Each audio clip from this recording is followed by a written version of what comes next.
She thought it was just another shift, a long day on tired feet, a few rude customers, and the promise of tips that might barely cover rent.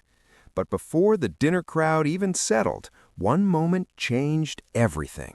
A quiet act of prejudice unfolded in front of everyone, hidden behind polite smiles and fake niceties. She stood frozen, torn between fear and dignity, realizing her worth was being tested in the unkindest way. Yet what happened next, who stepped in, and how the room fell silent, no one could have predicted. This isn't just her story, it's a mirror held up to us all. It started like any other afternoon rush. Mariah balanced trays with effortless grace, her smile lighting up the small corner restaurant she'd worked at for years. To the regulars, she was more than just a waitress. She was the person who remembered their coffee order, asked about their kids, and made the place feel a little more human. It wasn't easy work, but she took pride in it. Every plate served, every thank you earned, reminded her she mattered here, or so she believed. That belief began to crack the moment the new manager arrived. His tone was sharp, his eyes colder than the stainless steel counters. At first, she brushed it off as stress, the pressure of proving himself. But subtle things began to shift. The uneven schedules, the tasks she was suddenly assigned alone, the way his compliments never reached his eyes. Mariah had seen this pattern before, just in different forms and faces. She felt the quiet sting of it now, a kind of disdain that had nothing to do with performance and everything to do with who she was. She told herself to stay calm, to work hard, to rise above it. After all, she'd endured worse. Still, deep down, something uneasy stirred in her chest, like thunder in the distance. What she couldn't know was that before the night was over, that storm would break wide open, and the world inside that little restaurant would never feel the same again. The dinner rush was in full swing. Orders shouting from the kitchen, plates clattering, the low hum of conversation filling the air. Mariah moved swiftly between tables, collecting empty glasses, wiping crumbs with the practiced rhythm of routine. It should have been just another busy night, but under the harsh glow of fluorescent lights, something shifted.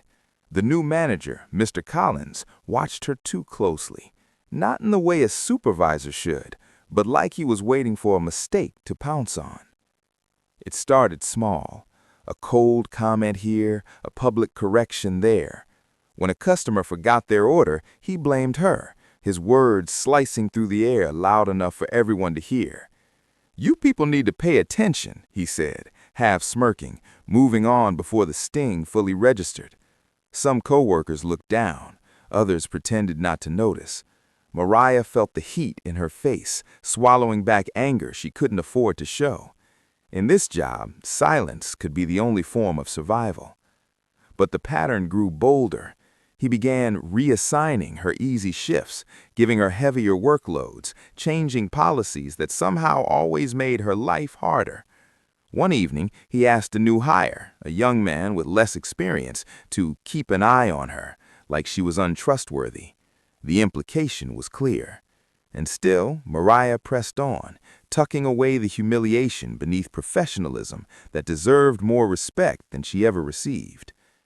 By Friday, she could feel the tension the moment she walked in. Mr. Collins hovered near the counter, eyes sharp with something that looked like expectation. A table of well-dressed customers had barely sat down when the ordeal began. Their tone was clipped when ordering, their smiles tight and insincere. When Mariah returned with their meals, one of them sent a plate back, claiming it looked dirty. She apologized, replaced it, and moved on, chest tight but face calm. Then Mr. Collins raised his voice across the room. "You call this service?"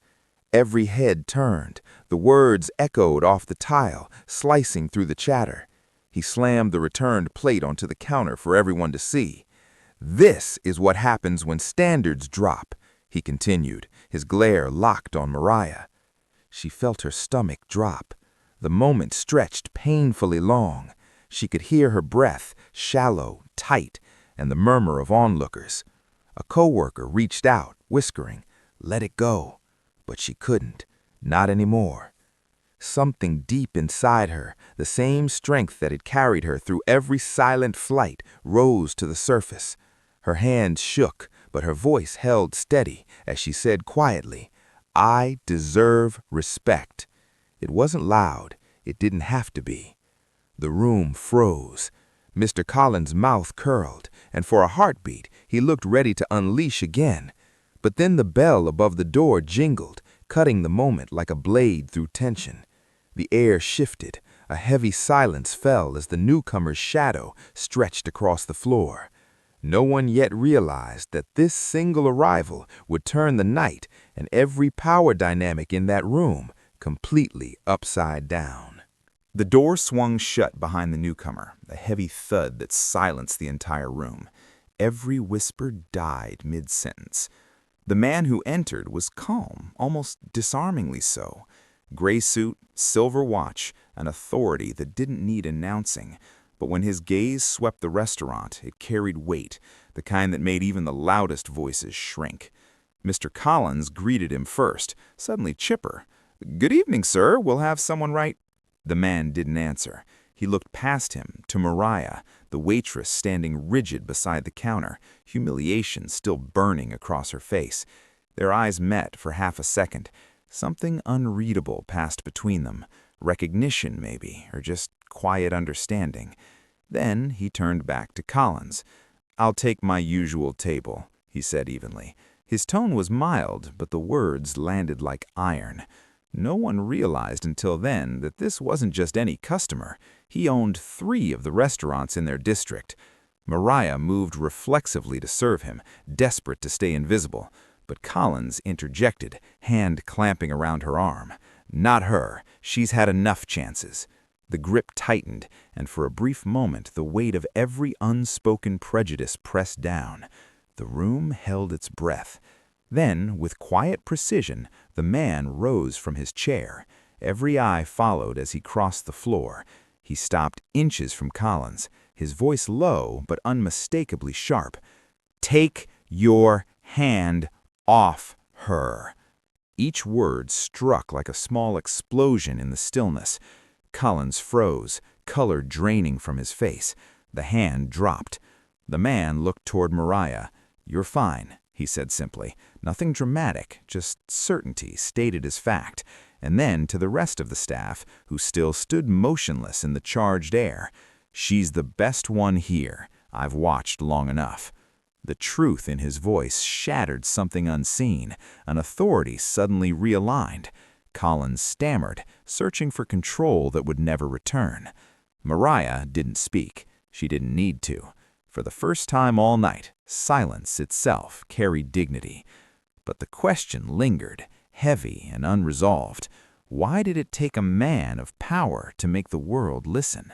When the dust settled, the restaurant returned to its rhythm, at least on the surface. Orders resumed, conversations restarted, but the energy was different now. Collins avoided everyone's gaze, mumbling apologies that meant nothing. The man in the suit left quietly, his presence lingering like gravity itself. And Mariah, for the first time in a long time, allowed herself to breathe. She finished her shift with steady hands. No outburst, no visible triumph, just a quiet strength others noticed but couldn't quite name. That night, as she walked home beneath flickering streetlights, the city air felt heavier, but somehow freer. She thought about how one moment of truth could shake the entire room, how prejudice often hides behind politeness until it's forced into the light. The next morning, word had spread through the community. Some spoke up, sharing their own experiences, things they'd swallowed for years.